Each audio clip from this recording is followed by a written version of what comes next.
My name is Jossef Harush Kadouri. I'm working for Checkmarks, an AppSec company in Israel. I was thinking about doing the formal oral introduction, but I'm a bit crazy, so I'm going to tell you some secrets about me that I'm not usually revealing in conferences, since it's a super cool event. Number one fact about me, I love hot peppers, and I'm growing hot peppers, and I always carry a bag of hot pepper powder in my wallet. So if you're into hot pepper stuff, find me after the session. I'll be happy to give you a sample. I do crazy people sport. This is a thing called CrossFit. I don't know why I do it. I keep injuring all the time, but I love doing it. Another strange fact about me, I love riding these dangerous motorcycles. Super fun, but also super dangerous. So if you share the same craziness like me, I know your passion. If you see this nonsense, and I have some crazy thoughts, sometimes I have some ideas for making t-shirts. This is, by the way, it says in Hebrew, a good developer is a lazy developer. So people in my office environments are raising their eyebrows, but I actually believe developers doesn't need to reinvent the wheel and build from scratch components every time. I'm leading a team of threat hunters, security researchers, analysts, and my team's mission is to find all kinds of attackers, hackers, threat actors active in the process of software supply chain.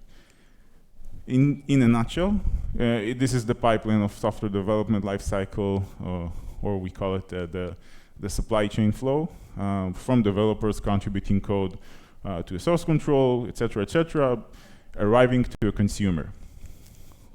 Each station is very fragile. If an attacker gets control on, let's say, the developer's credentials, as we're going to see in the next slides, it can be lethal, and it affects the entire process.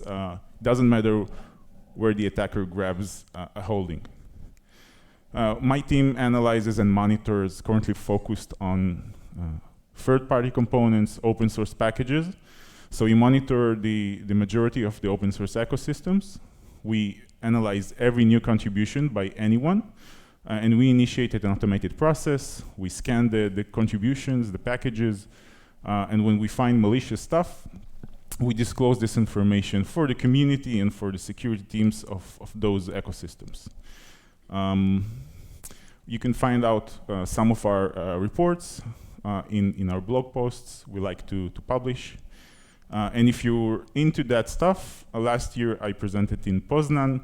You're welcome to check out that recording. It was a deep dive from an attacker's point of view of how attackers think and operate. To give you a recent example of an example of a malicious packages an incident we found out about. We released this report, over 900 malicious Python packages uploaded and published to steal cryptocurrency. We first saw this.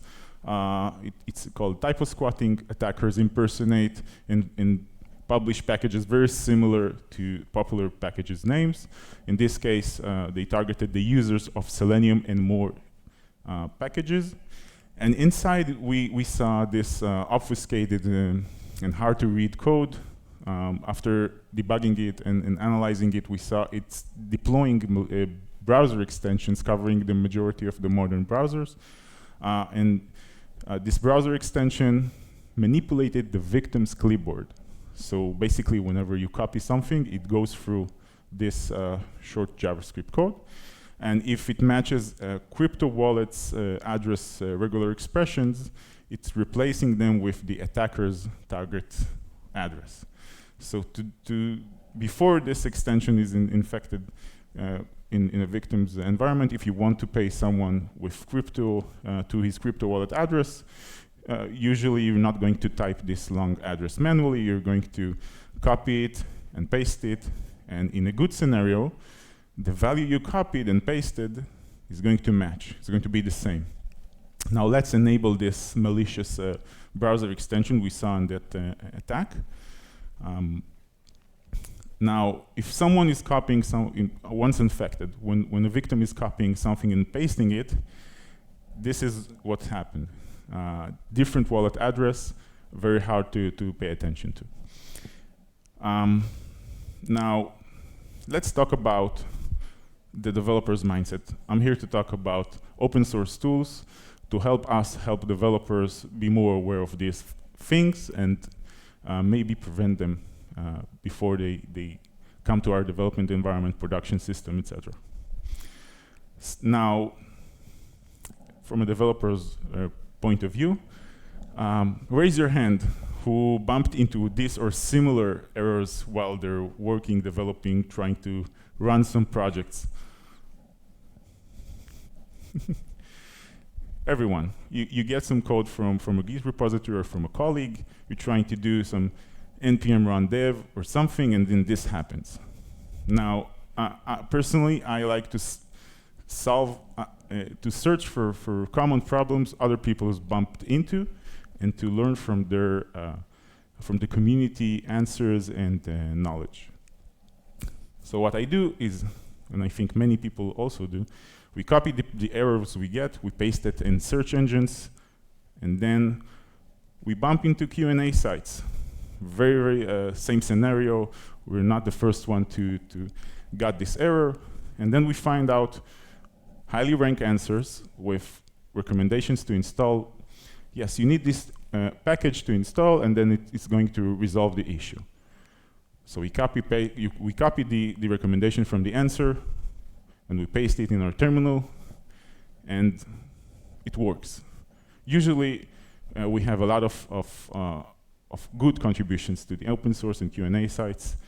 But what we should do before we copy and paste it and proceed with that excessive and blind trust in some recommendations from the internet, it doesn't necessarily have to be with Stack Overflow. It can be blog posts promoted in search engines.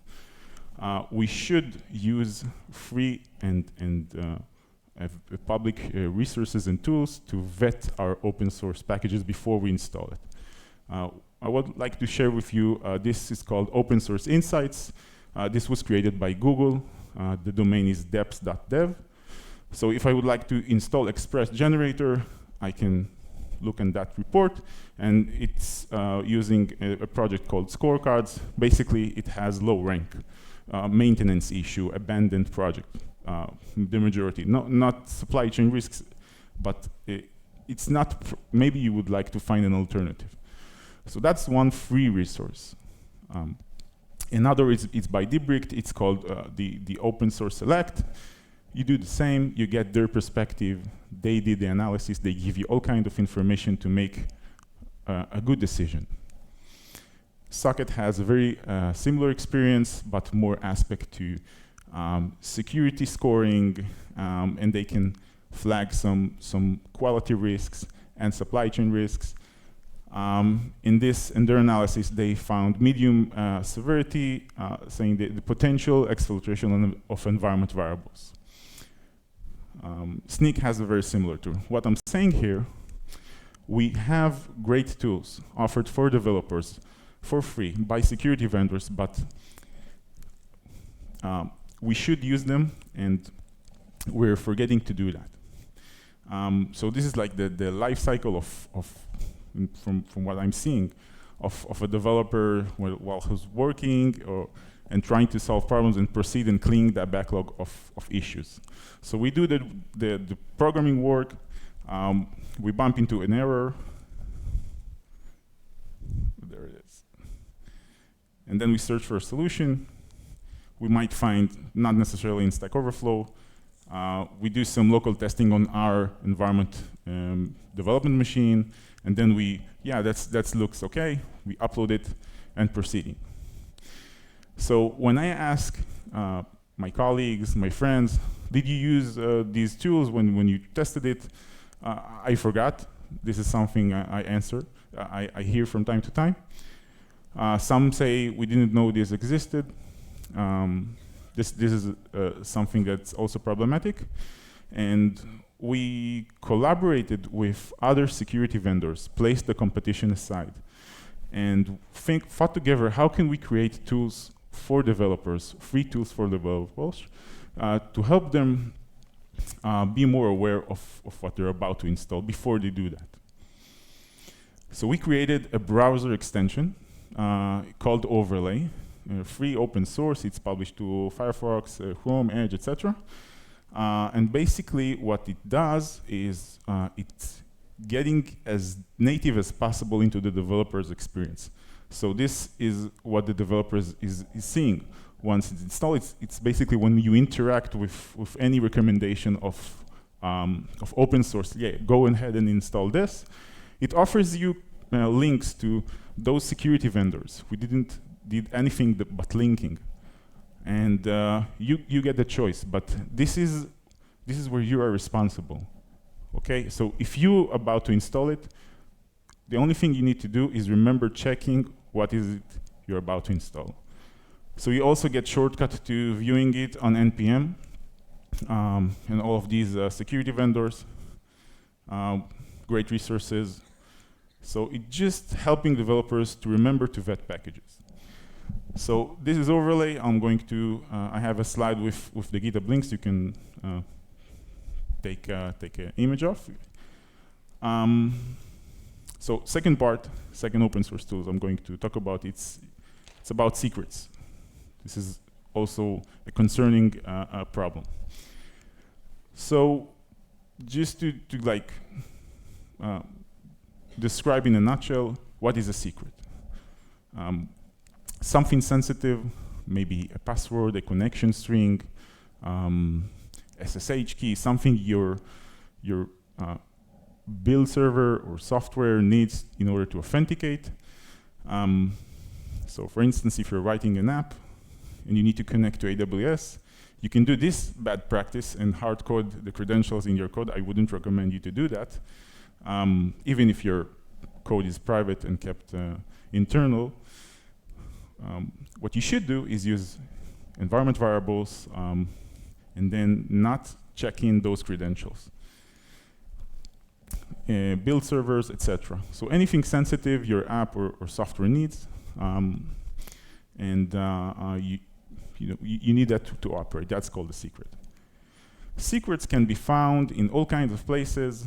They can be found if you just search in GitHub search. You can find plenty of GitHub tokens, some active, and innocent users do that without knowing, because they tested, they created a script, they created some POC, they generated a token, and they checked it in and forgot about it. So it's available.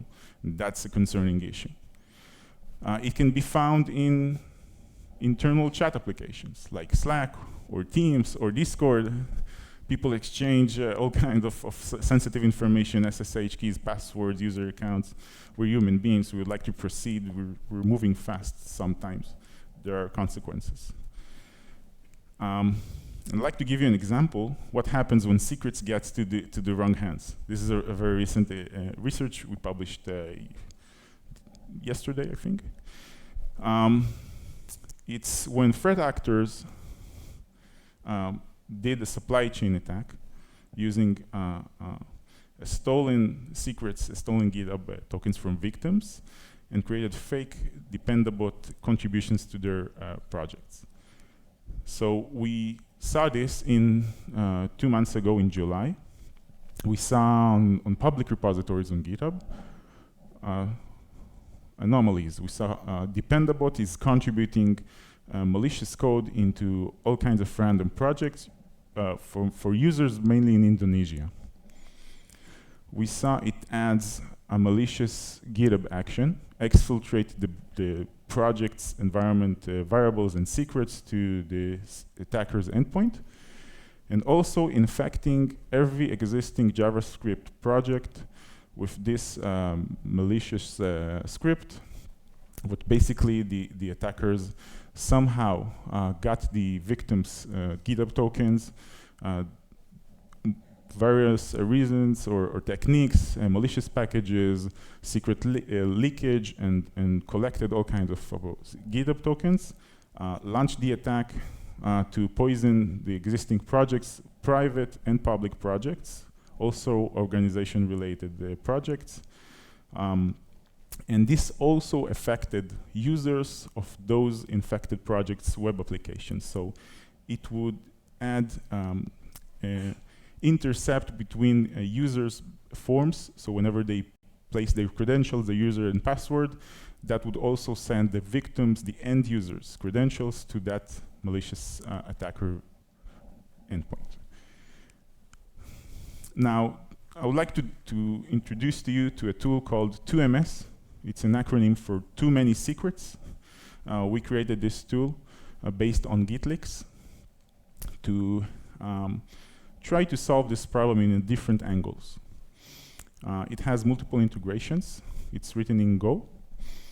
It can not only integrate with the source control, but also to other systems like chat application and Confluence. So for instance,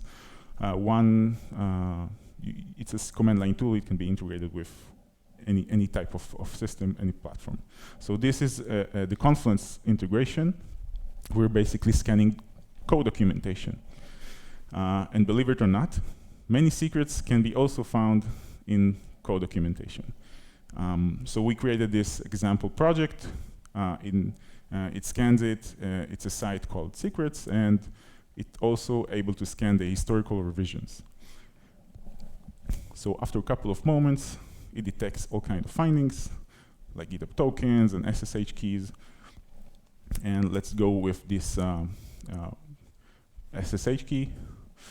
So this is what is the latest version of this page, but it also able to scan the page's history and the historical revisions. So it's basically covering you from all kinds of angles, also in Confluence pages or the project documentation. GitHub tokens as well. It has plenty rules to detect. And this is called 2MS. So two open source tools, not very complex. I highly recommend you to check them out, maybe integrate them in your organization, development environment. 2MS can detect secrets in Git projects, on general file systems, content systems, chat application. The overlay is browser extension. It basically reminds you to vet the open source. It's your pal for doing the, to do your work and just to help you remember without disrupting you. If your secret was compromised, you found it, you accidentally checked it in, you should revoke it immediately and check your security logs if it's GitHub, the audit log, and contact security teams of that vendor to get a better understanding if some threat actor used it. So just like a few takeaways, and I'm done. Reduce the excessive trust in open source. We see a lot of threat actors do all kinds of creative attacks, and they abuse our sensitive and agile mindset when we proceed fast and we copy and paste code snippets and install open source packages, and sometimes we forget to check. Don't commit your secrets. If you do, stop doing that. Use all kinds of .env approaches and add it, of course, to the git ignore. And you can integrate UMS as a pre-commit, as a CI step. That's it. Thank you.